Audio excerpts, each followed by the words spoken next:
Bueno, vamos a compartir una enseñanza que dentro de la misma serie que estamos compartiendo nos va a servir de introducción a una lista de temas que vamos a estar viendo en estas enseñanzas. Por ejemplo, la enseñanza de hoy se titula La conducta del cristiano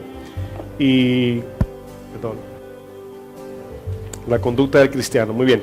Entonces, desde aquí vamos a partir a hablar de temas como, por ejemplo, el enojo, el estrés, la lengua, el corazón, conducta cristiana. En el día de hoy vamos a estar viendo muchos puntos que va a servir de introducción.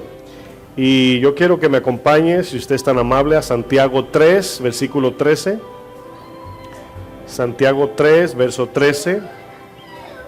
Vamos a hablar de la conducta de los niños también.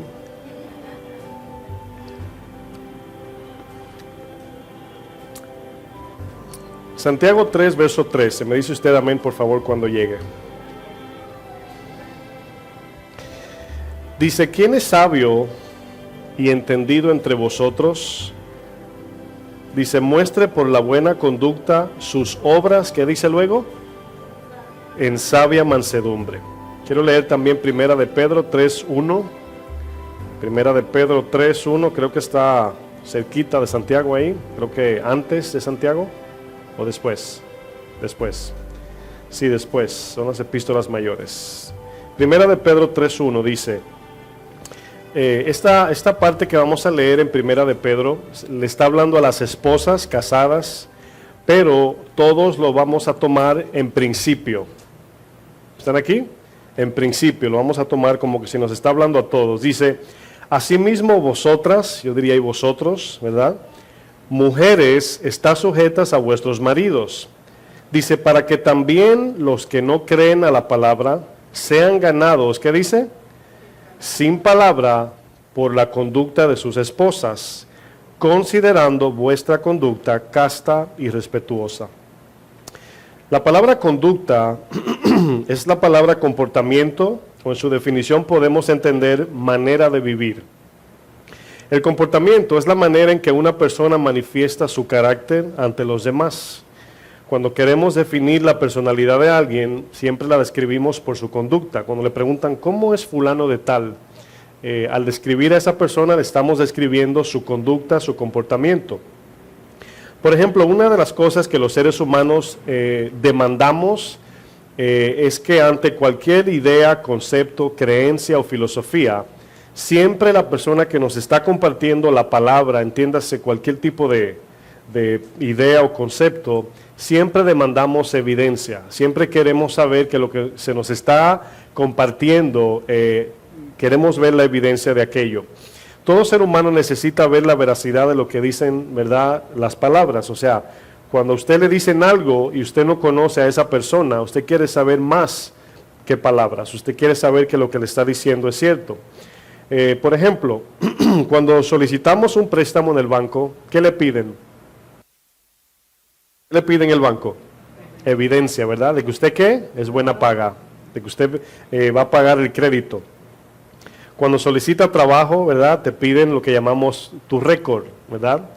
Cuando solicitas algún documento, cualquier papel legal, te piden tu identificación para ver tu historial. Entonces, en toda razón demandada, siempre exigimos evidencia. Por ejemplo, vamos al libro de Juan 10. El mismo Jesús también expresó esta idea de que no basta con palabras.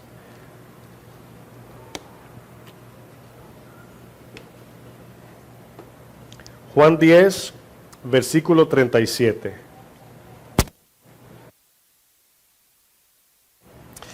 Fíjense lo que dice Jesús. ¿Están todos allá? Juan 10, 37. Dice, si no hago las obras de mi Padre, ¿qué dice luego? No me creáis. Dice, mas si las hago, aunque no me creáis a mí, creed a las obras. Dice, para que conozcáis y creáis que el Padre está en mí y yo en el Padre. Ahora, quiero que noten lo que Jesús en este verso está diciendo. Ahora, si yo les pregunto, ¿usted cree que Jesús es digno de toda confianza? ¿Qué usted diría? ¿Usted cree que sí?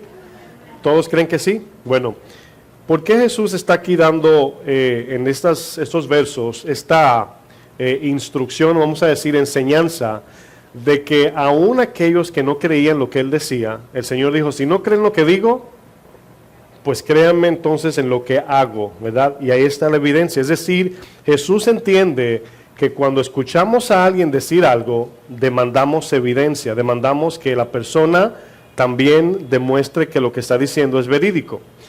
La conducta del cristiano es lo único que marca la diferencia de si verdaderamente somos o no hijos de Dios. El domingo pasado estuvimos hablando bajo el tema, en esto sabemos que somos hijos de Dios. Entonces, vemos a través de la Biblia que cuando no hay evidencia, aún siendo cristianos, no hay manera de evidenciar o demostrar de que somos hijos de Dios sin el fruto. Jesús dijo, por su fruto, ¿qué dice luego? Lo van a conocer. Vamos a ver un ejemplo en Romanos 9, versículo 6. Romanos 9, 6. En Romanos 9 le está hablando al pueblo de Israel, o sea, la elección del pueblo de Israel. Y la idea del contexto de Romanos 9 es que aún los judíos, ¿verdad? No todos creyeron, ¿verdad? No todos los judíos creyeron.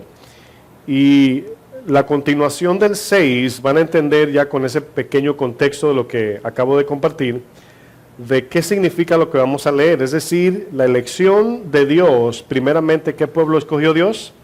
El pueblo de Israel, ¿verdad? Pero no todos creyeron. Y dice luego en la continuación aquí el 6, dice, no que la palabra de Dios haya fallado. Es decir, que los que no se salvaron o los que no creyeron, no es culpa o no es responsabilidad de la palabra de Dios, sino que ellos no creyeron.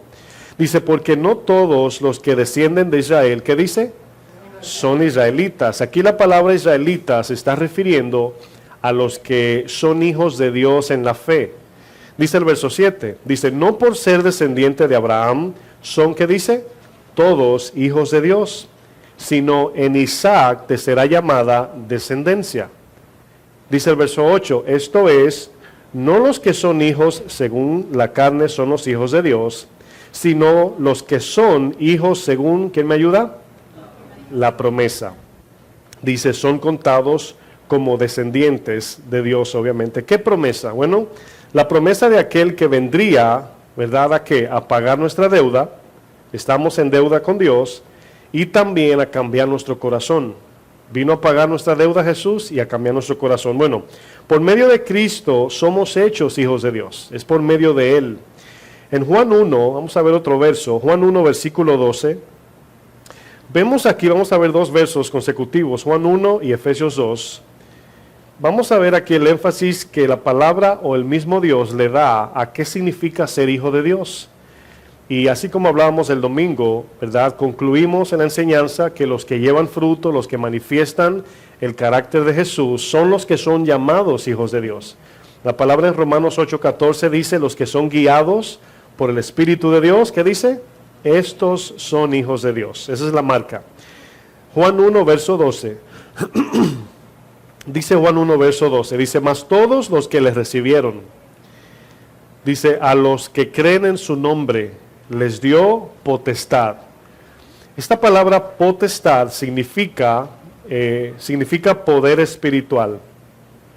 Pero fíjense lo que dice. Les dio poder espiritual para ser hechos, ¿qué? Ahora, notan la palabra hechos, ¿verdad? Fueron hechos, significa que no eran. O sea, es algo, cuando hablamos de hacer o crear algo, se está refiriendo a algo que no existía. Entonces, somos hechos hijos de Dios, ¿verdad? Dice el verso 13. Dice, los cuales no son engendrados de sangre. Es decir, este tipo de hijo no nace de un ser humano. Dice, ni de voluntad de carne, ni de voluntad de varón, sino de Dios. Vamos ahora a Efesios 2, vamos a comparar los dos versos.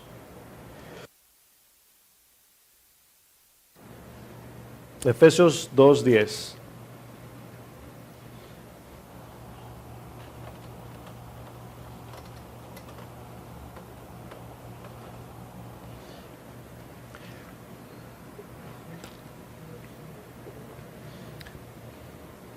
Efesios 2:10 dice, porque somos hechura suya, hechos de su mano, ¿verdad? Fuimos hechos por Dios. Dice, creados en Cristo Jesús. Ahora, fíjense el propósito para qué fuimos creados, para ser hijos. ¿Qué dice luego? Para buenas obras. Ahí está el fruto del que es hijo. Dice, las cuales Dios preparó de antemano, es decir, desde el principio de la creación en su plan eterno, dice, para que anduviésemos en ellas. ¿Qué son ellas aquí? En las buenas obras, exacto. Entonces, fíjense lo importante o el énfasis que le da la Biblia a la conducta del creyente. Desde el punto de vista de Dios, el ser un hijo de Dios no es simplemente un acto superficial, sino que el propósito de Dios en hacernos hijos tiene que ver con reflejar el carácter de Dios al mundo para que ellos puedan conocer a Dios mismo. Bueno, hay tres cosas aquí, ¿verdad? ¿Por qué razón el Señor nos hizo hijos? ¿Por qué somos creados hijos? Razón número uno, mostrar las obras de Dios. Razón número uno, mostrar las obras de Dios.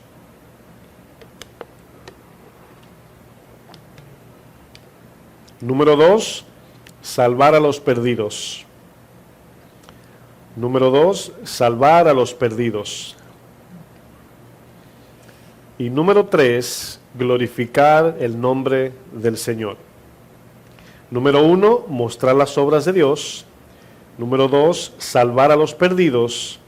Y número tres, glorificar el nombre del Señor. Ese es el propósito por el cual fuimos hechos hijos de Dios. Ahora, la confusión puede surgir en nosotros tratar de crear una idea lógica y humana al decir, entonces cuando nos portamos bien somos hijos y cuando no nos portamos bien no somos hijos. O sea, no lo podemos ver en ese punto de vista porque Dios es un Dios de evidencia. Dios es un Dios que siempre que Dios dice algo tiene una evidencia. Ahora, fíjense en esos tres puntos que hemos compartido. Número uno, ¿qué dice? Mostrar las obras de Dios o la obra de Dios. Número dos, salvar a los perdidos. Y número tres, glorificar su nombre. Bueno, vamos a ver esos tres puntos en Mateo 5, versículo 14 al 16. Mateo 5, del 14 al 16.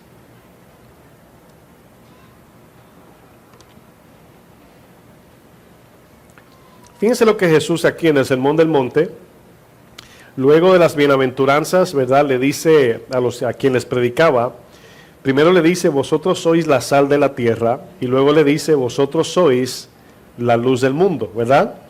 Dice el verso 14, vosotros sois la luz del mundo. Es importante la palabra luz allí.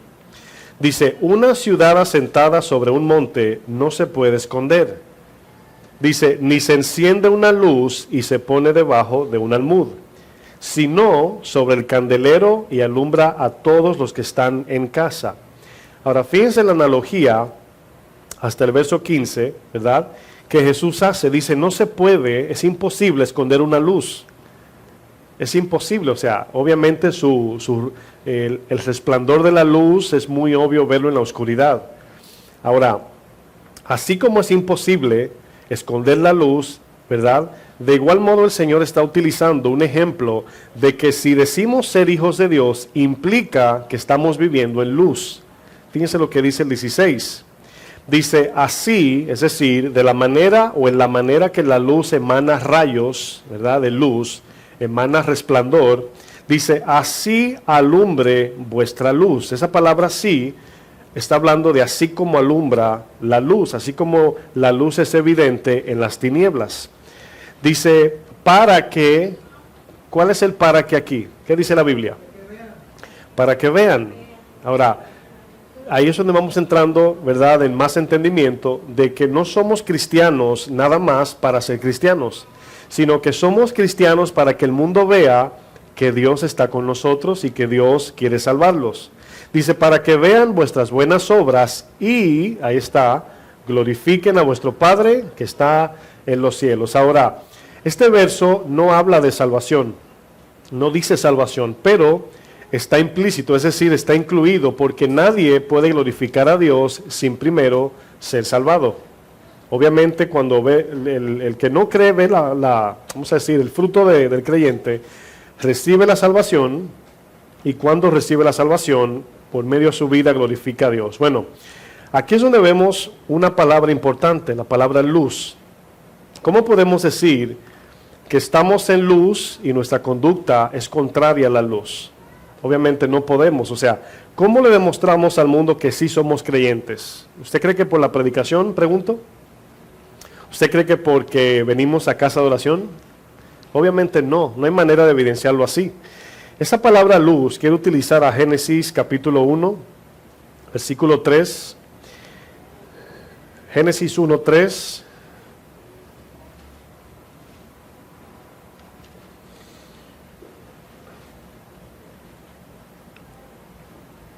Génesis 1:3. ¿Qué dice Génesis 1:3? Y dijo Dios, sea la luz, ¿verdad? Bueno, esta palabra, sea la luz, hemos estudiado esto anteriormente, pero significa que en el momento que el Señor dijo, sea la luz, es lo primero, si usted mira su Biblia, es el primer dijo del Génesis, ¿sí o no? ¿Estoy en lo correcto? Es que no tengo el verso aquí. Es el primer dijo, ¿verdad? Bueno, la primera vez que Dios habla a la creación o en la creación, lo primero que dice es, sea la luz. Esa luz es la vida de Dios. Esa luz significa que Dios está llenando la tierra de la vida de Dios. Por eso luego vemos, si usted ve el el versículo 11 en el mismo capítulo 1, ahí dice, le dijo a la tierra que produzca hierba, semilla y fruto. Si se da cuenta, si lo pueden leer en un momento, así dice, ¿verdad? Dice, le dice el Señor a la tierra le dice, produce hierba, semilla y fruto. Y dice que produjo cada hierba fruto según su género. Ahora, en Juan 1 hace una referencia directa al Génesis. Dice, en el principio era el verbo era con Dios y el verbo era Dios. Pero en Génesis 1, versículo 4, dice algo muy importante. Dice, en él estaba la vida. ¿En él estaba qué? La vida. Dice, y la vida era la luz de los hombres.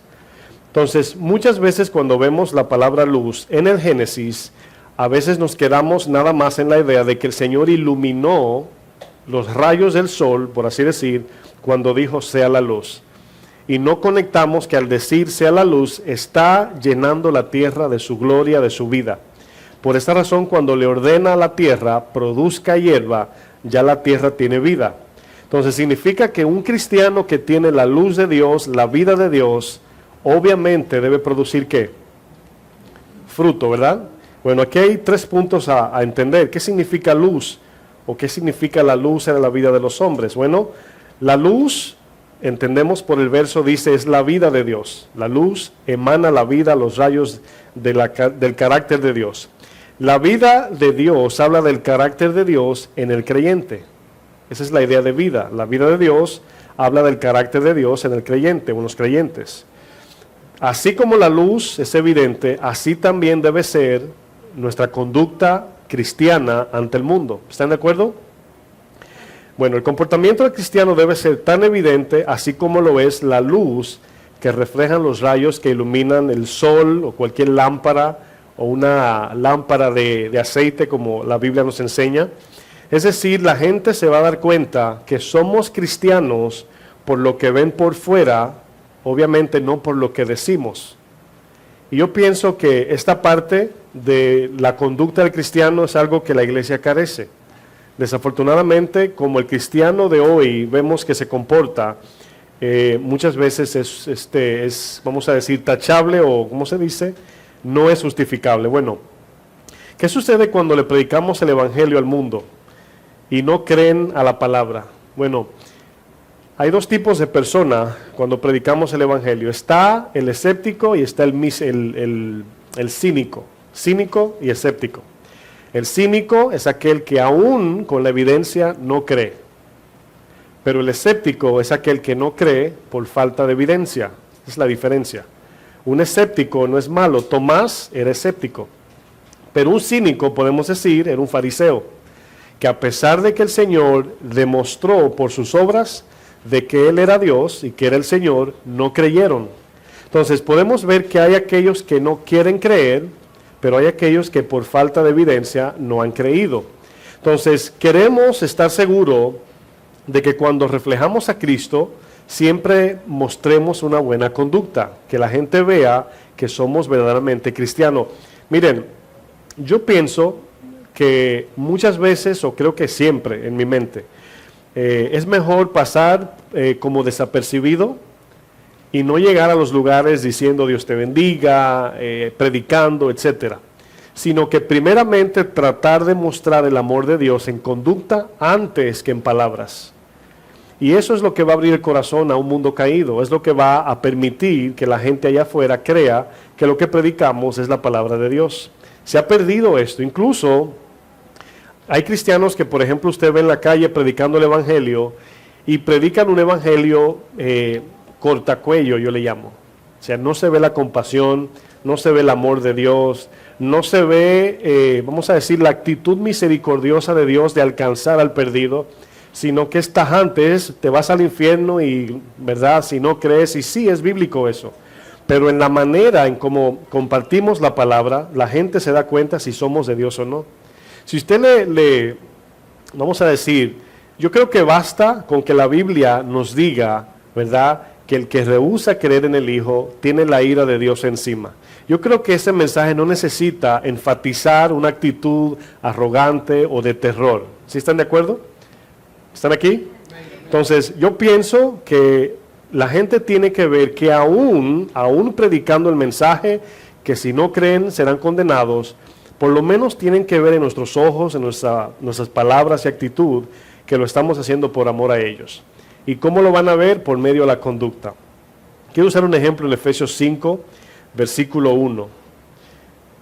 Efesios 5, versículo 1. ¿Qué usted cree que es lo primero que alguien que no es cristiano hace cuando usted le predica el evangelio? ¿Qué usted piensa? Lo primero que hace es sacar su lupa. Es lo primero que hace. En el momento que tú dices, soy cristiano, o en el momento que tú dices, yo recuerdo a mi papá, cuando yo le dije que me convertí al Señor, o el Señor me convirtió, no sé cómo decirlo.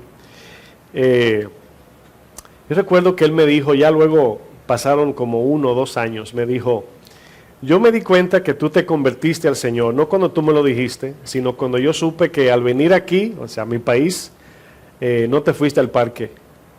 Yo dije, ¿cómo? Lo que pasa es que en el tiempo que yo no era cristiano, yo llegaba de aquí, de Nueva York, y decía que me extrañaba a mi familia, pero llegaba a mi casa, me bañaba y por ahí mismo. Ni pasaba tiempo con ellos, sino con los amigos, en la calle, la cerveza, etcétera. Y él sabía que yo era de parque, todo era el parque, ahí era el ambiente, los amigos, etcétera. Y él me dice, a veces me decía, deja de ir un día a ver si te extrañan por lo menos. Me decía mi papá. Y me dijo así, yo supe que tú te convertiste en serio porque cuando viniste no fuiste al parque. Es decir, mi papá ya estaba así. Ya me estaba examinando con la lupa. Entonces, usted piensa que no porque no se lo dicen, pero cuando usted se identifica como creyente, donde sea, créanme mis hermanos, lo están examinando. Y muchas de las veces que usted ve que gente comienza a echar chistes con doble sentido, temas inmorales, ¿verdad? Vamos a decir, cosas que no son del cristiano, de momento te ríes y el que está allí se ríe contigo, pero das la vuelta y dice que cristiano. Así es, o sea, yo lo he visto, ¿verdad? Gente que de repente tienen amigos que conocieron al Señor y me dicen, la palabra yo creo que es de Dios, pero yo tengo un amigo y comienzan a describirlo y da pena, obviamente da pena porque se unen y se comportan igual que los del mundo. Bueno, Efesios 5, verso 1, ¿están allí? Ahora, fíjense lo que dice las primeras palabras. Dice, sed pues imitadores de Dios como hijos amados.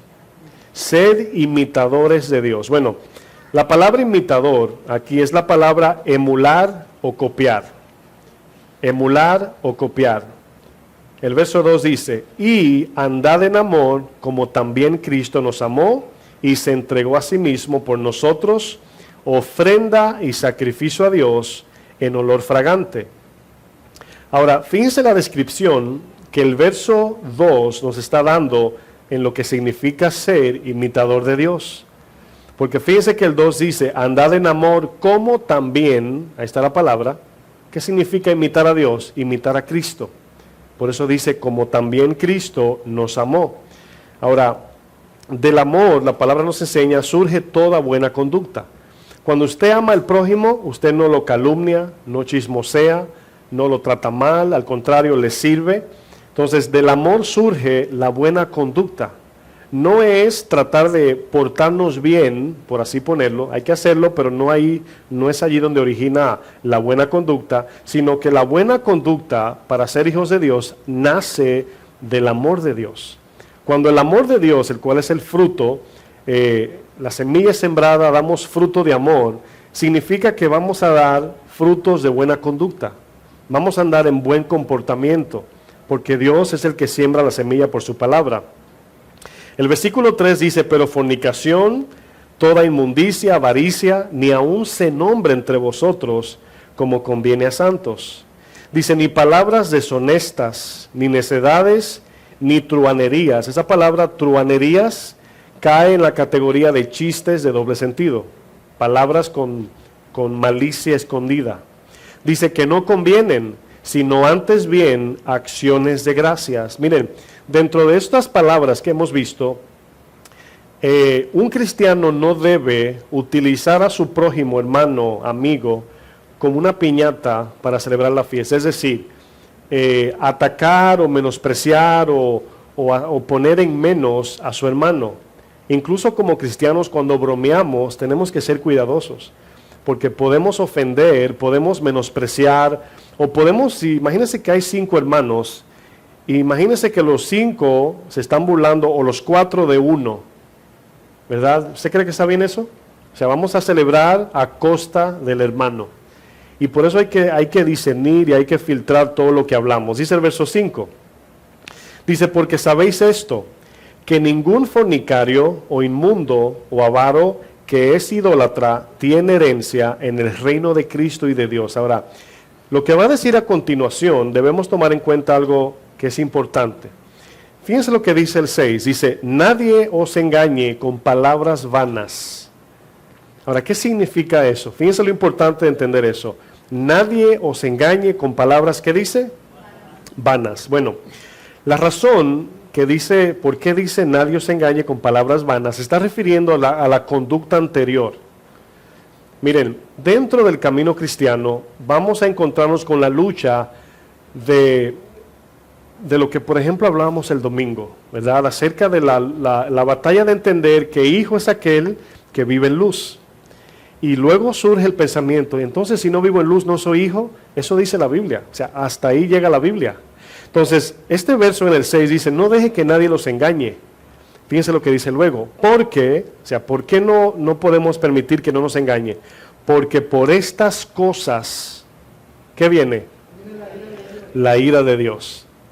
Ahora, fíjense aquí lo importante de entender lo que dice este texto.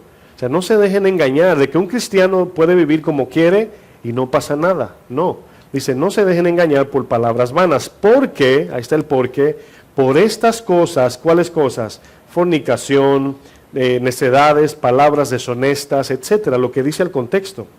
Fíjense lo que dice luego. Dice, sobre los hijos de desobediencia viene la ira. Dice, no seáis partícipes, ¿qué dice? Con ellos. El verso está asumiendo que un cristiano puede vivir así. O sea, no participes con ellos, porque viene la ira de Dios por esta práctica. ¿Sí están aquí? Entonces el verso 8 dice, porque en otro tiempo erais tinieblas. Y la palabra erais está hablando de nuestra naturaleza antigua. El Romanos 6 dice que debemos de vivir como si no vivimos más en la carne, aunque es cierto. Ay, se cayó el micrófono. Disculpen. Y nos damos cuenta que este texto es muy claro, ¿verdad? Voy a retomar el versículo, ¿dónde ando? En el 7. Sí, el 8, perdón, gracias, el 8. Fíjense lo que dice el 8. Dice, porque en otro tiempo erais tinieblas, mas ahora ¿qué somos? Ahora, fíjense 2 palabritas que siguen. Somos luz en Él. Aquí es donde la palabra es exacta cuando dice debemos de andar en el Espíritu. Tenemos que andar en Cristo, confiados en Él. Y por esa razón, cuando nos adelantamos a leer rápido y se nos queda esa palabrita en Él, por eso dice andad como hijos de luz. Ahora, fíjense la repetición de este texto, andad como hijos de luz, es decir, ¿podemos andar como hijos de las tinieblas? Pregunto. ¿Sí o no? ¿Están aquí? Es una pregunta pesada. Ahora, ¿cómo le llama la Biblia a los hijos de las tinieblas? ¿Los hijos de quién? De Satanás, de desobediencia, etcétera. Ahí está el ejemplo. O sea, no ande como ellos, andad como hijos de luz. Dice, porque el fruto del Espíritu es en toda bondad, justicia y verdad. Verso 10. ¿Cómo dice el 10, la primera palabra? Comprobando. Miren, aquí es donde podemos saber si somos o no cristianos. ¿Cómo comprueba usted que es cristiano? Como decía el domingo. Vamos a poner a un lado, porque a veces podemos sentirnos, el pastor dice que yo no soy hijo. No, yo no. La palabra nos está enseñando. Usted mismo pregúntese, ¿cómo yo sé que soy un hijo o una hija de Dios? Bueno, la primera palabra del verso 10 es la palabra griega dokimazo, que parece como que le dan con algo a alguien, ¿verdad? Dokimazo. A veces necesitamos un dokimazo, ¿verdad? Dokimazo significa probar si algo es auténtico o no. Eso es dokimazo. Comprobar, experimentar, etc. Pablo dice en 2 Corintios 13:5, examínense y pruébense, a ver si están ¿dónde? En la fe, o sea, en Cristo. Dice en Romanos 8:1, y no hay condenación para los que están en Cristo. Fíjense la identificación de cuáles son los que no están bajo condenación. Entonces, ahí es donde la Biblia, muchas veces, al querer nosotros cambiarle el sentido, porque suena muy duro, torcemos la Biblia. Fíjense lo que dice, la idea de comprobando, la definición de dokimazo, probar si algo es auténtico o no, con el fin de ser probados o desaprobados por Dios. Ahora, ¿cómo es que sabemos si estamos aprobados por Dios o no? ¿Sabía usted, hermanos, oigan bien, que quienes debemos examinarnos a ver si estamos en Dios, somos nosotros, o sea, mientras estemos en la tierra, no Dios? ¿Cuántos han orado? Y yo lo he hecho, ¿verdad? En el pasado yo lo hacía. Yo le preguntaba, Señor, ¿yo soy salvo? O sea, yo lo hacía, yo oraba eso. Hasta que vi la Biblia y vi que no es bíblico eso. Ahora, ¿cuántos quizás preguntaron eso a Dios? Levante su mano, sea honesto. ¿Nadie? ¿Yo solo? Que si preguntarle a Dios si soy salvo. ¿Nadie nunca lo ha preguntado? Bueno, yo sí. Bueno, dice Baruch, somos dos del planeta de E.T. Sí, dos raros aquí, pero yo sí lo preguntaba, hermanos. Yo sí decía, Señor, yo soy salvo, soy tu hijo, soy cristiano. ¿Y sabe lo que me decía el Señor? Lo mismo que decía lo que usted le llaman chapulines, grillos, ¿verdad? ¿Cómo le llaman en algunos países? Así como un insecto habla, eso escuchaba yo, nada. Y luego en la Biblia entendí que soy yo quien me examino a la luz de las Escrituras. Obviamente hay una segunda manera y es el ministerio, la iglesia nos examina. Entonces, Pablo, así como dice, examínate, pruébate, a ver si estás en la fe, esta palabra del verso 10 dice, comprobando lo que es agradable a quién. ¿A quién le está dando la palabra comprobando? ¿A Dios o a nosotros? ¿Quién tiene que comprobar? Nosotros, ¿verdad? Nosotros. ¿Mirando qué? ¿Lo que sabemos en la Biblia, lo que predicamos o nuestra conducta? Nuestra conducta. Ahora, no siempre entendemos que nuestra conducta como cristiano es la que determina cómo el mundo ve a Dios. Quiero que piense un momento en esto. No siempre entendemos que nuestra conducta como cristianos es la que determina cómo el mundo describe el carácter de Dios. Es decir, un pastor decía algo que es muy cierto. Él decía, el mundo conoce a Dios lo suficiente para juzgarlo. Si Dios es esto, ¿por qué no hace aquello? El mundo conoce a Dios hasta ahí. Muchos dicen, pero si Dios es amor, ¿por qué hay pobres? ¿Verdad? Todo ese tipo de cosas. Conocemos a Dios lo suficiente para juzgarlo. Entonces, la iglesia fue establecida para dar a conocer a Dios al mundo. y somos nosotros, los creyentes, los cristianos. A la iglesia se les dio la responsabilidad de reflejar el carácter de Dios. ¿Qué pasa si no lo hacemos? ¿Quién lo va a hacer? Nadie. Nadie, mis hermanos. Por eso el Señor le dijo a Isaías, nadie quiere ir. ¿Quién irá por nosotros? Y Isaías le dice, heme aquí, Señor, mándame a mí, yo voy. ¿Cuántos dicen heme aquí? Bueno, Dios se comunica con el mundo a través de la iglesia de Jesucristo. ¿Cómo es la comunicación de Dios al mundo?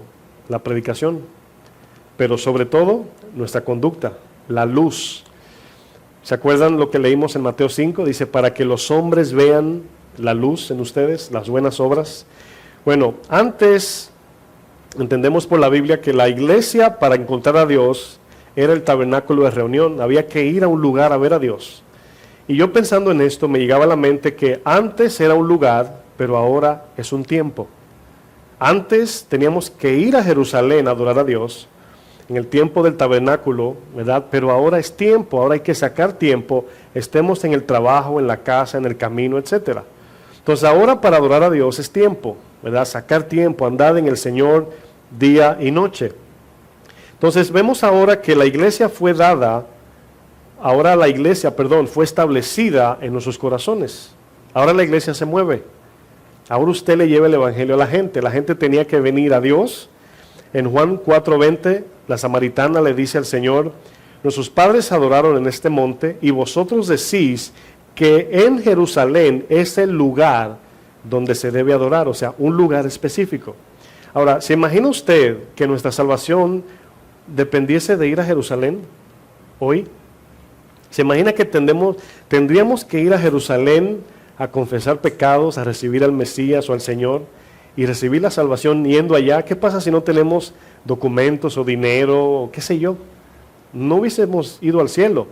Pero ahora, ¿verdad? La presencia de Dios antes descendía al tabernáculo, pero ahora, luego de la crucifixión, nosotros cargamos con el tabernáculo ambulante, si quieren llamarle así. Nosotros llevamos el tabernáculo, la iglesia, a las personas. Por ejemplo, la palabra iglesia es del griego eclesia. Esa es la palabra griega para iglesia. Y esta palabra eclesia se define de dos palabras. Una es ex y la otra es kaleo. Ex significa origen o punto de partida. Por eso la palabra en inglés salida, ¿cómo es? Exit.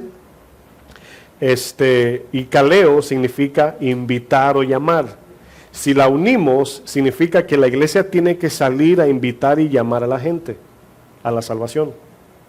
La palabra iglesia no aparece en el Antiguo Testamento, sino asamblea, congregación, etcétera, tabernáculo, pero no aparece la palabra iglesia. Es una palabra griega, significa salir fuera. La iglesia, que somos nosotros, tiene el propósito de salir fuera y reflejar al mundo el carácter de Dios. Ahora, sí, 100% sí, hay que predicar, pero nunca desliguemos la predicación de la conducta cristiana. No debemos, porque es mejor callar si no nos comportamos como Cristo antes que dar a conocer el mensaje mezclado con nuestra mala conducta, porque la gente lo va a relacionar. La gente dice, bueno, si ese es tu Cristo, dice la historia que Gandhi vivió mientras estudió en la universidad en casa de cristianos. Y dice que eran de mal testimonio. Y le dice Gandhi a ellos, según la historia, según la frase que él dijo, me gusta el Jesús de la Biblia, pero no los cristianos que le siguen. Y según muchos dicen que Gandhi no se convirtió al Señor por falta de testimonio. Obviamente podemos llamarle excusa o lo que sea, pero dijo eso. Dijo, me gusta el Jesús que ustedes predican, pero no los cristianos que lo siguen. Porque donde él se quedó, imagínense la mala fama que recobró esta frase en esta familia. No dieron testimonio de Jesús. Ahora, según la creencia de Gandhi, ¿verdad? Él optaba por la paz, hablando humanamente, apoyaba el humanismo en ese sentido. Sí tenía buen testimonio según su creencia y tuvo muchos seguidores, pero obviamente no tenía la salvación, no tenía la salvación. En el libro de los Hechos, capítulo 1, verso 8, vamos allá, Hechos 1:8.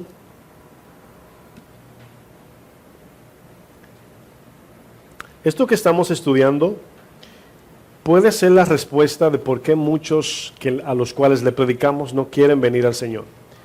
Ahora, debo decir esto para no sentir una carga que no debemos cargar. Nosotros no somos culpable o responsable del que no quiere creer, pero podemos ser de tropiezo para aquel que quiere venir al Señor. ¿Sí entendieron eso? El Señor le dijo a los fariseos, ustedes ni entran ustedes, pero tampoco dejan entrar a los que quieren entrar, por el mal testimonio, por la mala conducta, por su corazón endurecido. En el libro de los Hechos vemos cómo el Señor duró un tiempo preparando a los discípulos de manera intelectual. Yo le llamo a la instrucción del intelecto. Se llenaron de información, pero no podían llevar a cabo lo que aprendieron hasta recibir el Espíritu Santo. Entonces el Señor le dice, ahora vayan a Galilea, quédense allí, en Jerusalén, no salga hasta que venga la promesa, ¿verdad? El aposento alto. Y allí, el verso 8 de Hechos 1, dice, pero recibiréis, ¿qué dice? Poder. Ahora, si yo les pregunto, ¿para qué se nos dio el Espíritu Santo? ¿Qué usted diría en su concepto, verdad, hasta donde usted pueda? ¿Qué usted diría? ¿Para qué se nos dio el Espíritu Santo? Bueno, antes que usted conteste, vemos que muchos usan el Espíritu Santo para sacar dinero. Muchos lo hacen para darle brillo a su renombre o para hacer su plan privado, ¿verdad? Su agenda privada. Muchos ven el Espíritu Santo como un poder para apantallar a la gente. Obviamente cuando el Espíritu se mueve, cosas suceden y el que lo está, vamos a decir, entre comillas, ejerciendo, la gente lo ve como el superhombre o mujer de Dios. Ahora pregunto, ¿envió Dios el Espíritu para esa razón? ¿O con ese motivo? No. Entonces, tan simple lo explica el verso, que no nos debemos salir de lo que dice el verso. Dice, recibiréis poder cuando haya venido sobre vosotros, ¿quién? El Espíritu Santo. Ahora, esa palabra "y" es una conexión para qué fue dado el Espíritu Santo. Dice, y al recibir el Espíritu Santo, dice, y me seréis, ¿qué dice? Testigos. Ahora, aquí testigos, del griego, es la palabra mártir. ¿Qué es un mártir? Es aquel que muere por una causa. En este caso, vemos, por ejemplo, estatuas en países del primer mundo. Vemos muchas estatuas y a muchos le llaman mártires, gente que murió por una causa. Podemos decir, ¿verdad?, que en el caso de Gandhi dio su vida por una causa. Y muchos más dieron su vida y hoy los hacen inmortales en estatua, pero no tienen inmortalidad. Sí se fueron muchos al infierno, no sabemos todos, pero muchos. Y aquí la palabra mártir significa poner la vida o rendir tu vida por causa del Evangelio. Eso significa mártir aquí. Es decir, ¿qué dijo Jesús en Juan 15? Dice, no hay mayor amor que este. ¿Quién termina el verso? En que uno ponga su vida por su amigo. Ahora, cuando hablamos de conducta, si ustedes lo ven más a fondo, más en lo que es el núcleo de una buena conducta, siempre tiene que ver con amor al prójimo. Ahora, hay gente que se portan bien por su reputación, por su moralidad, etcétera. Pero cristianamente hablando, la buena conducta se origina en el amor de Cristo. O sea, yo me porto bien o trato bien a mi prójimo porque lo amo, no para que digan que soy bueno. ¿Sí están entendiendo? Entonces debe ser originado en el poder del Espíritu Santo, el cual es el Espíritu quien produce fruto en nosotros.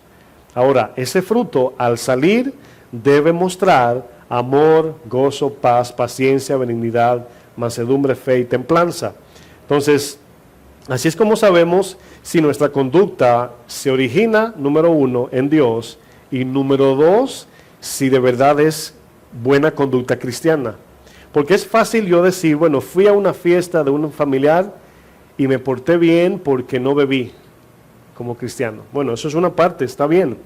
Pero la pregunta aquí es, buena conducta habla de una acción, no de un mandamiento de omisión, es decir, de algo que no hice. ¿Sí están entendiendo? O sea, la conducta habla de un acto, conducirnos, ¿qué hago? Entonces, podemos ser santos en el sentido, no bebí y dijeron el chiste de triple sentido y no me reí, está bien. Pero la pregunta es, ¿cómo nos conducimos con esa persona? Hay veces que podemos decir, no, esos mundanos allá, ¿verdad? Y yo en el cielo.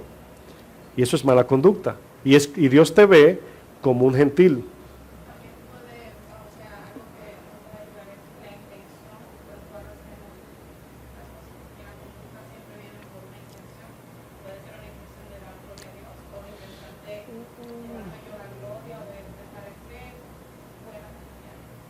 Lo que pasa es que es un buen punto y por esa razón el amor es donde nace la buena intención. Acuérdense de algo, nosotros sin Dios no tenemos buena intención, aunque veamos maripositas y flores amarillas y corazoncitos. O sea, nunca. ¿Por qué? Porque va a terminar en gloria hacia nosotros. Sino que Dios produce en nosotros el querer y nosotros respondemos a ese querer, por lo tanto se originó en Dios, significa que es bueno. Entonces, cuando Dios nos da una orden, siempre es buena. Pero a veces yo puedo decir, yo siento de Dios hacer algo. Hay que estar seguro que viene de Dios, porque allí implícitamente viene con la orden el poder de llevarlo a cabo. ¿Se entienden? O sea, si Dios me dice, perdona a fulano de tal, y Dios me da la orden de perdonar, en la orden, ahí está también el poder para llevarlo a cabo. Y cuando yo puedo perdonar a esa persona, no solamente perdonar, sino amarlo, servirle, ¿verdad? Me doy cuenta que yo no produje eso, sino Dios. Entonces ahí la buena conducta hay que examinarla de manera cristiana. Seguimos leyendo el verso, estoy en el 8. Dice, me seréis testigos en Jerusalén.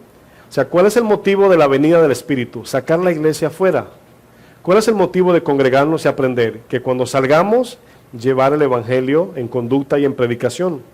Dice, en toda Judea, en Samaria y hasta lo último de la tierra. Ahora, ¿cómo podemos llevar el Evangelio si nos quedamos con el Evangelio escondido? No podríamos. El versículo 9 dice algo importante. Dice el 9, dice, y habiendo dicho estas cosas, viéndolo ellos, sí, fue alzado y les recibió una nube que le ocultó de sus ojos. Dice, y estando ellos con los ojos puestos en el cielo, podemos imaginar, estaban perplejos, ¿verdad? Dice, entre tanto que él se iba, es decir, mientras ascendía, he aquí se pusieron junto a ellos 2 varones con vestiduras blancas, los cuales también les dijeron, varones galileos, ¿por qué están perdiendo el tiempo mirando los pajaritos en el aire? Esa es la idea de lo que le preguntan. Váyanse a donde él les ordenó para que lleven a cabo el plan de la iglesia de Jesucristo. Así lo concluyo en paráfrasis. Es decir, eso significa. Entonces vemos un punto importantísimo aquí. ¿Cuál es? Que la venida del Espíritu Santo tiene un propósito y es de emanar la luz de Dios, de Cristo en la tierra, el carácter del Señor. De la manera que la iglesia ejerce su poder o su propósito real es cuando andamos en buena conducta, es decir, cuando mostramos los frutos del Espíritu. Vamos a volver a Santiago 3, verso 13. Santiago 3, versículo 13. Este versículo que leímos al principio, hay palabras importantes que están allí que debemos tomar en cuenta. Por ejemplo, el verso comienza diciendo, dice a manera de pregunta, ¿quién es sabio y entendido entre vosotros? Imagínense que usted diga, yo, Señor, ¿verdad? Como Pedro diría, Señor, yo soy sabio y entendido. Luego dice, muestre por la buena conducta, ¿qué dice? Sus obras en sabia mansedumbre. Ahora, voy a explicar las 2 primeras palabras, sabio y entendido, pero me quiero enfocar por un momento en lo que dice acerca de mostrar en buena conducta y luego explica qué significa buena conducta. Ahora, aquí hay una batalla que todos libramos cuando hacemos algo bien para Dios. Me voy a explicar. Cuando hacemos una buena obra para Dios, no siempre somos sabios y mansos. Siempre, humanamente hablando, nos jactamos, nos sentimos gloriados, alabados, ¿verdad? Nos sentimos como flotantes de una manera más entendible. ¿Qué significa? Muestre por la buena conducta sus obras en sabia mansedumbre. Miren, cuando usted hace una obra de parte de Dios, un servicio, nunca ignore que su ego y su orgullo va a venir. O sea, no diga que usted no es orgulloso, entiéndalo, somos orgullosos. Es una naturaleza que ahí está. Cuando alguien me aplaude, yo me siento como Dios. Ahora, lo que hacemos en ese momento es lo que determina a qué Dios estamos sirviendo. Cuando te dicen, wow, hermano, eso que tú hiciste fue de Dios. Bueno, no es malo decir gracias, pero lo que sucede aquí dentro es lo que determina tu adoración. ¿Qué vas a hacer con eso? lo vas a entretener y sentirte más que todo el mundo. Por eso dice el texto, sabio y manso. La palabra sabiduría habla de actuar, lo voy a definir en esta parte, es la primera palabra que aparece en el texto. ¿Quién es sabio? Sabio en este caso significa aquel que en acción es gobernado por la piedad y la integridad según el carácter de Dios. Repito, sabio es aquel que en acción es gobernado por la piedad y la integridad según el carácter de Dios. El carácter que refleja la inteligencia espiritual aplicada en cada decisión. Esa es la idea. Ahora, nosotros somos, hay tantas cosas que pasan que nos faltaría tiempo explicar, pero bueno, imagínese que usted tenga que tomar una decisión, ¿verdad? ¿Usted cree que siempre necesitamos la sabiduría de Dios en todo momento? ¿Qué usted dice? ¿O hay cosas que no necesitamos preguntarle a Dios, que la podemos hacer de manera sin preguntar? Ahora, fíjese que Dios nos ha dado por una parte inteligencia suficiente para tomar ciertas decisiones sin consultarlo, pero no debemos olvidar que no debemos dejar de confiar en Él. ¿Sí entienden la idea? Por ejemplo, no tengo que orar a Dios ni preguntarle si cuando tengo sed debo beber agua. O sea, no exageremos hasta ese punto. Señor, ¿qué hago para saber que estoy siendo guiado por el Espíritu? ¿Bebo agua o no? Obviamente no. Son cosas que Dios nos ha dado capacidades básicas para confiar en Él. Eso sí, no olvidemos confiar en Él. Yo sé que mi sistema digestivo, el agua, me la da Él y lo glorifico por eso. Pero hay cosas que no le tengo que preguntar, pero hay otras que no. Necesito dirección, guianza en la mayoría de las otras, especialmente en vivir la vida cristiana. Por ejemplo, la palabra dice en los Proverbios, fíate del Señor y Él enderezará tus veredas. Es decir, vamos, pero confiado en Dios. ¿Cuántos han salido a un viaje y se acuerdan en el camino que no oraron? Bueno, ¿significa que va a venir juicio de Dios en ese momento? No, nos pasa. Ahora, ¿es sabio eso? ¿Es bueno? No, hay que salir, ¿verdad? Consagrado, como decimos, a Dios, para que nos lleve bien. Ahora, fíjense en algo. Luego dice la palabra entendido. Ahora, es importante esto. Tengo que ser sabio para orar cuando voy a salir. Pero tengo que ser entendido que aun cuando oro me puede pasar un accidente. ¿Sí vieron la diferencia? Ahora, aquí es donde muchos pastores dicen, no, reprendo eso, hermano, eso es del diablo. No, no es del diablo. A Pablo le dijo, en camino a Roma el bote se va a deteriorar completo. No se va a morir nadie, pero el bote se va con los panchos. ¿Sabe qué significa se va con los panchos? Los panchos murieron, entonces todo el que se va con los panchos también se va a perder.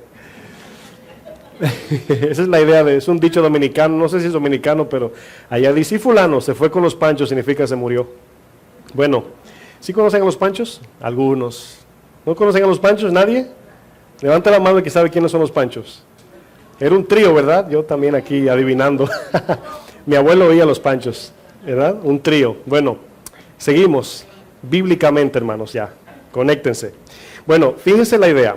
Tengo que ser sabio para pedirle a Dios y esperar en su sabiduría, pero tengo que ser entendido que aún Dios, aún encomendándome a Él, si me pasa un accidente, tengo que entender que eso pasa.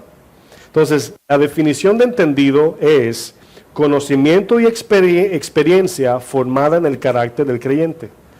Conocimiento y experiencia formada en el carácter del creyente. Es decir, miren, oigo a muchos cristianos con una mente muy pragmática, y voy a explicar lo que significa. Hay cristianos que cuando toman decisiones dicen, debo hacer esto, cristianos, porque, vamos a decir, porque me van a pagar más. O lo voy a hacer para que el hermano no diga. Ahora pregunto, ¿ahí se origina nuestra obediencia a Dios? Porque ¿qué pasa si el hermano no responde como tú esperas? ¿Qué pasa si al perdonar te dan un palo? Amén. La otra mejilla. Ahora, fíjense que se necesita ser sabio, pero también entendido. No confundamos, hay pastores que exageran diciendo, no, hermano, reprenda eso. No, o sea, yo estoy orando para que no pase. Pero si aún orando y confiando en Dios me pasa, debo entender que Dios tiene un propósito. Por ejemplo, ¿usted cree que Pablo y Silas oraron antes de salir a predicar? Yo creo que sí. Yo creo que oraron, Señor, nos encomendamos a ti, danos de nuevo. Claro que oraron.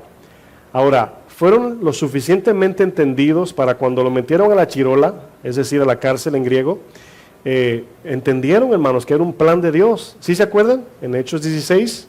Bueno, ahí habla de sabiduría y entendimiento. Ahora, hay cristianos sabios, pero le falta entendimiento. Ay, no sé por qué me pasó esto. Dios sabe por qué. Ahora, no nos vayamos al extremo de decir lo que el domingo hablaba. Dios no está en control de todo. ¿Están aquí? Cuando un atracador le quita la cartera a alguien, ahí no aplica a Dios. Cuando yo decido hacer lo que yo quiero, Dios no está en control de mí. Sí, su misericordia me guarda, etcétera, pero Él no me está controlando en ese momento. Queremos que el Espíritu nos controle voluntariamente, que nos gobierne. Eso significa andar en buena conducta. ¿Sí me están entendiendo hasta ahí? Es que me están mirando mal. Santiago 3, no, sé que están concentrados. Verso 13, seguimos en ese verso, ¿verdad? Sí. ¿Quién es sabio y entendido? Ya entendimos lo que significa ser sabio, ¿verdad? Y también entendido. Ahora, imaginemos que decimos yo soy sabio y soy entendido. Ahora, el verso nos dice ahora que lo demostremos. Fíjense lo que dice. Bueno, si tú dices que eres sabio y que eres entendido, debes mostrarlo. ¿Por qué?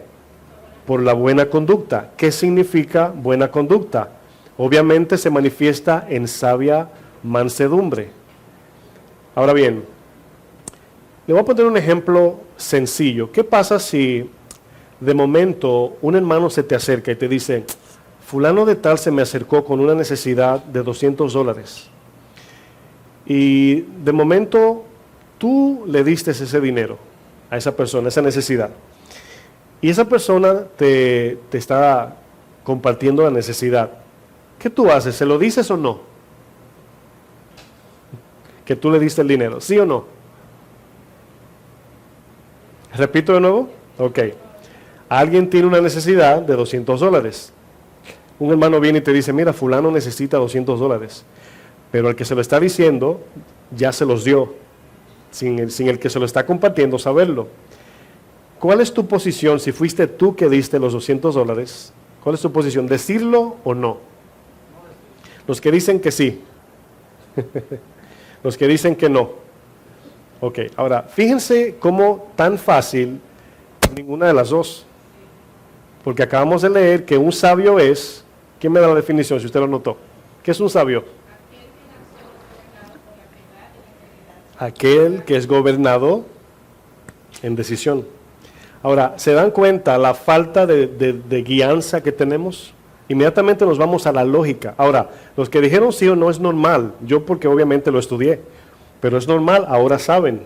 O sea, miren, la Biblia a veces presenta dos eventos similares, el cual cada vez que se lleva a cabo, Dios no dice a los dos que sí. Por ejemplo, voy a usar un ejemplo que a lo mejor no conecta, pero le va a dar el sentido.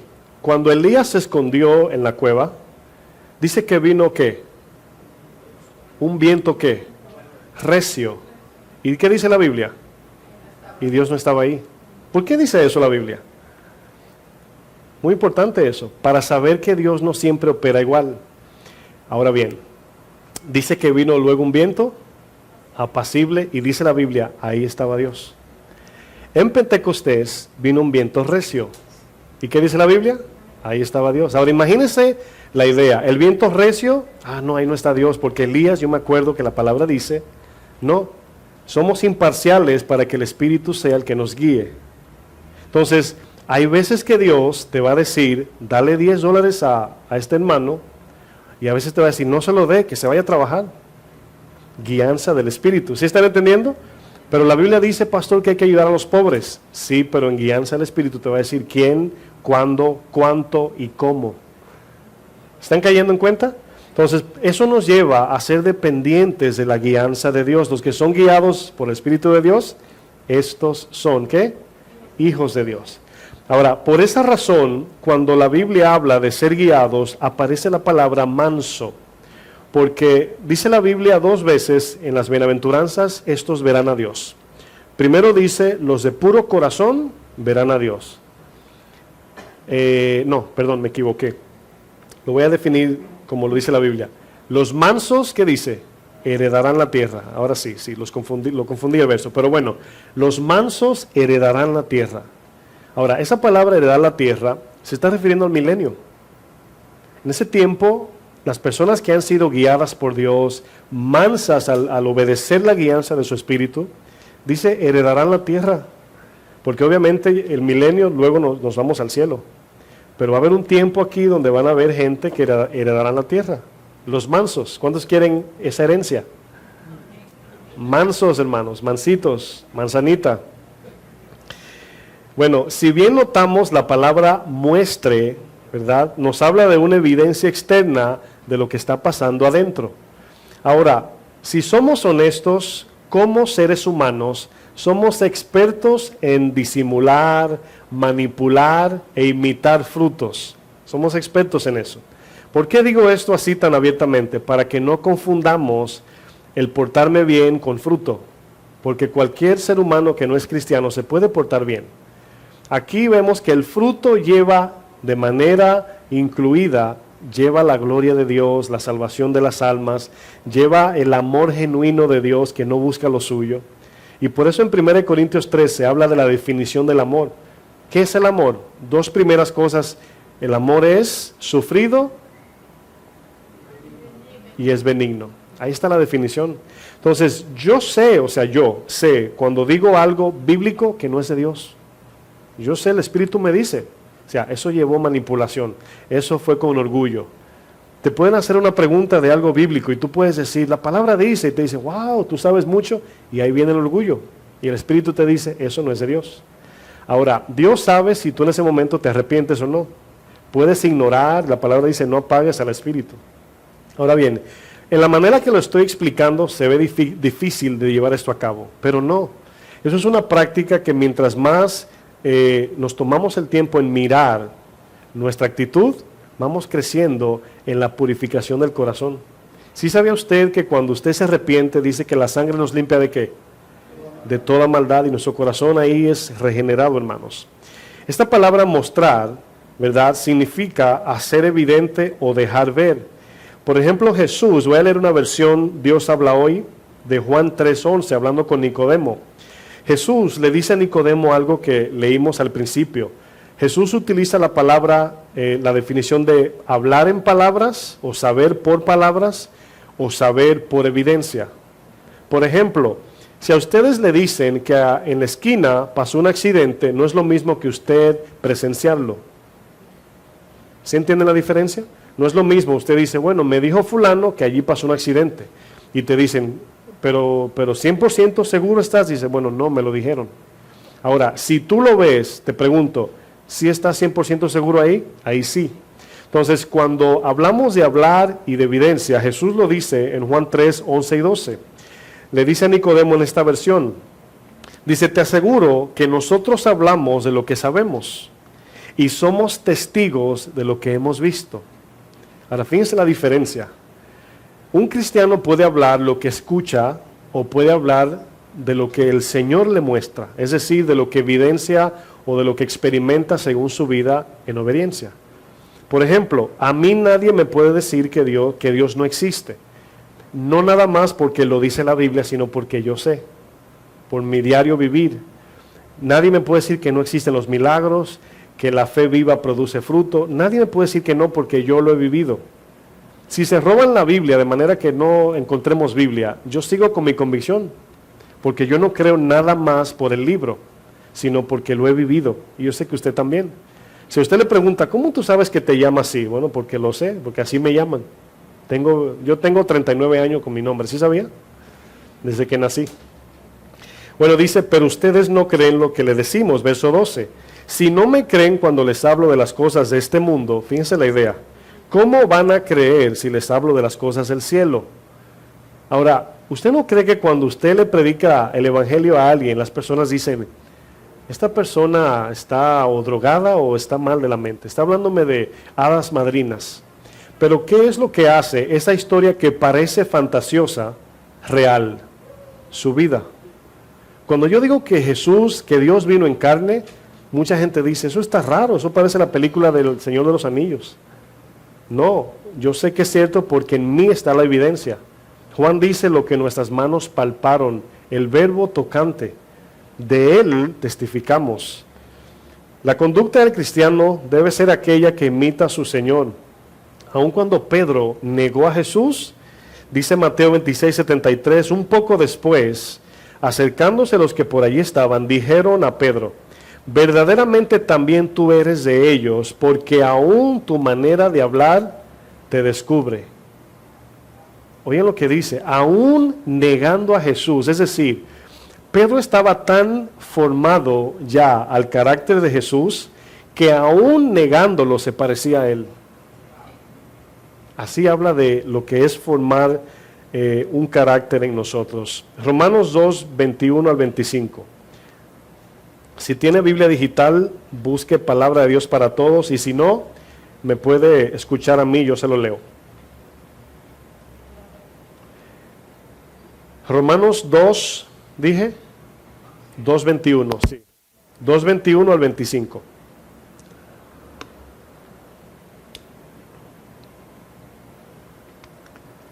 Estas enseñanzas, hermanos, nos ayudan a darle más prioridad al servicio al prójimo o amarlo que a la misma predicación. Es tan fácil como he a veces compartido, hermanos. Yo conocí a una persona que se sabía los capítulos de la Biblia, no versos, por capítulos.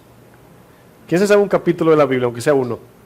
Ni yo tampoco, o sea, yo apenas así puedo ver versos, pero esta persona hasta hablaba en lenguas al citar la Biblia, pero hacía muchas fechorías.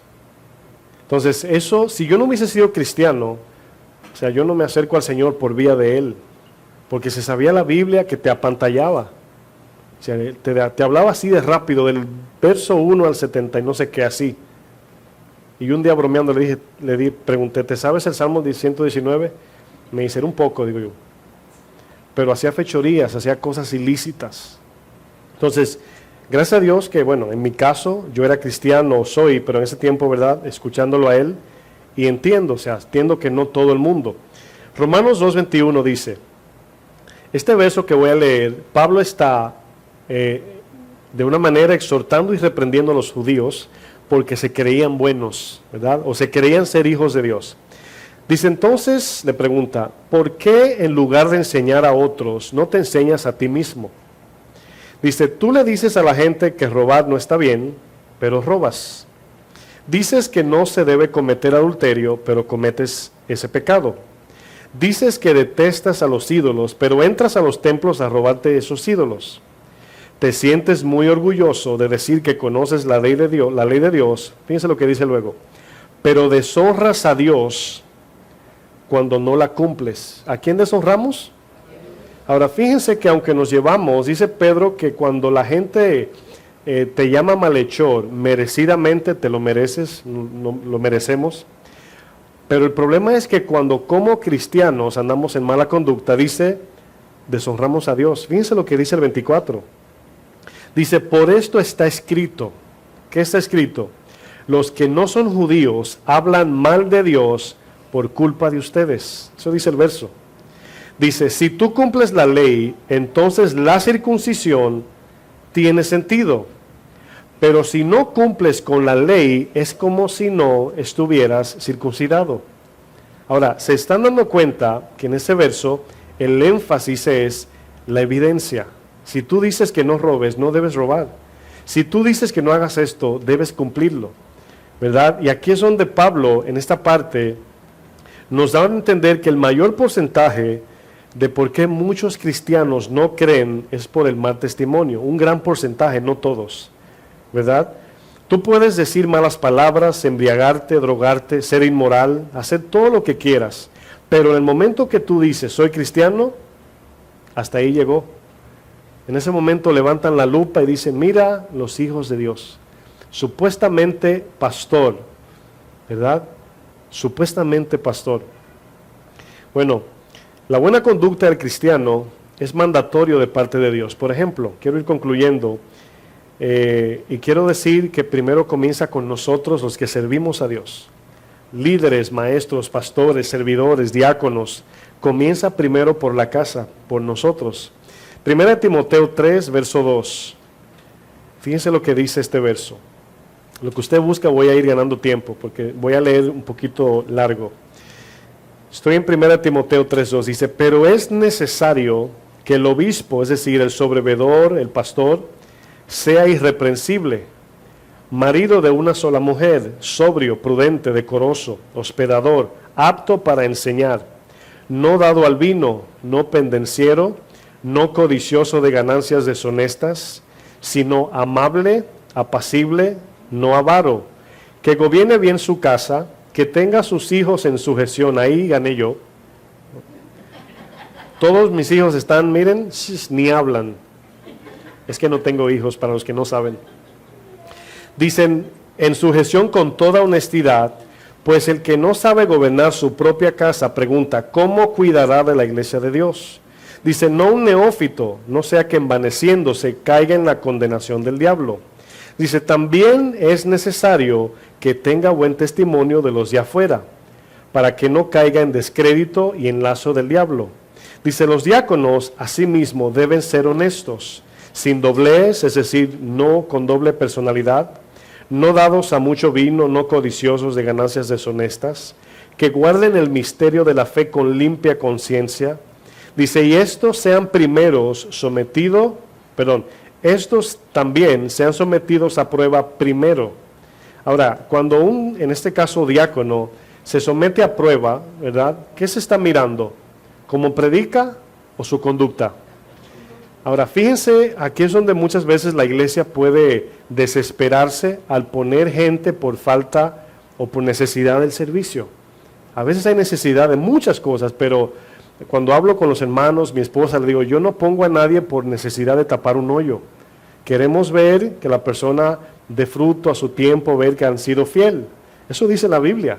Ahora, ¿dice la Biblia cuando sean perfectos pónganlo a servir? No, pero debe de haber un patrón, una inclinación de buen testimonio. Nos equivocamos, pecamos, pero no vivimos un estilo de vida reprochable. Eso quiere decir el texto. Dice, ¿dónde ando? Y entonces ejerzan el diaconado si son irreprensibles. Ahora ahí está el lente. Estamos mirando a ver quién es irreprensible. Bueno, si nos vamos con el lente de perfección, ningunos. Pero hay un lente, hay un mínimo, ya lo dijo la lista. Hay un mínimo porque los que servimos, mayormente en enseñar la palabra, la gente está constantemente comparando lo que decimos como en cómo vivimos, en todo momento. Cuando el pastor dice algo que es de mucha demanda, hay gente que dice, sabrá Dios si el pastor lo vive. O sea, sale inmediatamente. Dice el versículo 11, las semanas no se quedan. Las mujeres, digan amén, aquí estamos. Asimismo sean honestas, no calumniadoras, sino sobrias, fieles en todo.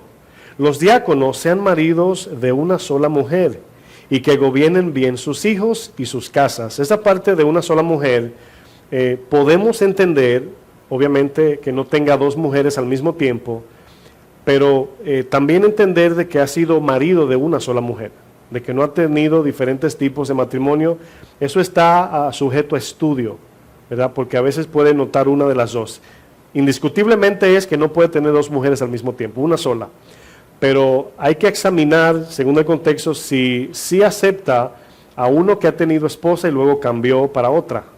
O sea, no sabemos, no hay una claridad.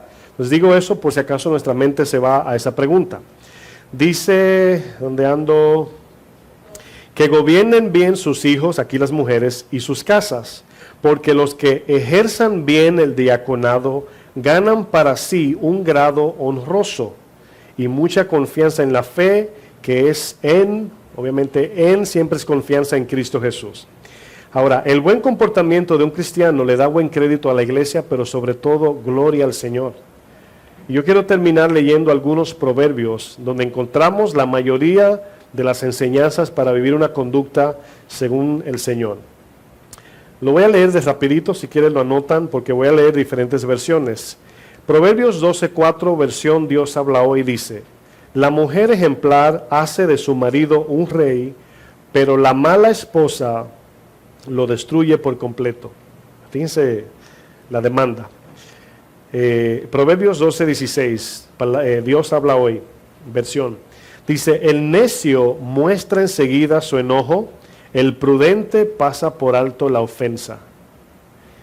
Dice el verso 18, hay hombres cuyas palabras, obviamente y mujeres, son como golpes de espada, palabras ofensivas que hieren. Dice, mas la lengua de los sabios es medicina. Proverbios 13:16 dice, todo hombre prudente procede con sabiduría. Proceder aquí es, se comporta. Dice, mas el necio manifestará necedad. Último versículo, Proverbios 14:8 dice, la sabiduría hace al sabio entender su conducta. Dice, pero al necio lo engaña su propia necedad. Ese último es un verso muy importante. Fíjense lo que dice. El hombre y mujer sabio, ¿verdad? Esa sabiduría te hace entender cómo te comportas, cómo te conduces, cómo eres en sentido de carácter.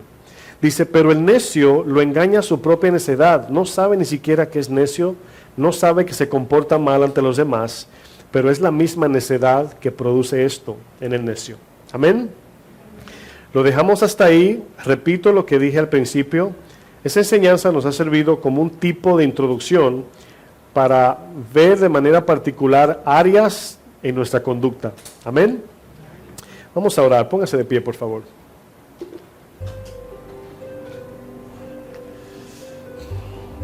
Esta silla está ungida.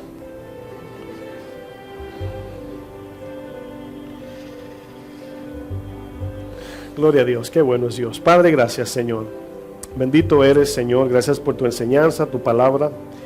Te pido que podamos, Señor, tomar esto, Señor, en serio, y iniciando desde este viernes estaremos viendo conductas en nuestro corazón y sabemos que obviamente estaremos en esa lista, Señor.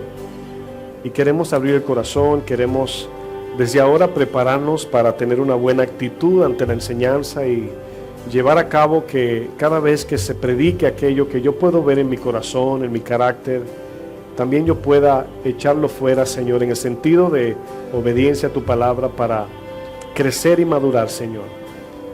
Cada vez que venimos a recibir tu enseñanza, Señor, podemos ver múltiples cosas que todavía están en nuestro corazón. Pero sabemos que en práctica, en carácter, vamos siendo formados a la imagen de Cristo. Cristo es nuestro modelo a alcanzar, a seguir. No hemos llegado, Señor, pero sabemos que vamos en dirección a Él, Señor. Te pido tu gracia, tu favor, tu poder, tu Espíritu Santo y tu palabra para que sigamos creciendo, Señor, en cada paso de obediencia. Bendice a mis hermanos, también a aquellos que nos ven por internet, Señor, en el nombre de Jesús. Que el Señor les bendiga, mis hermanos.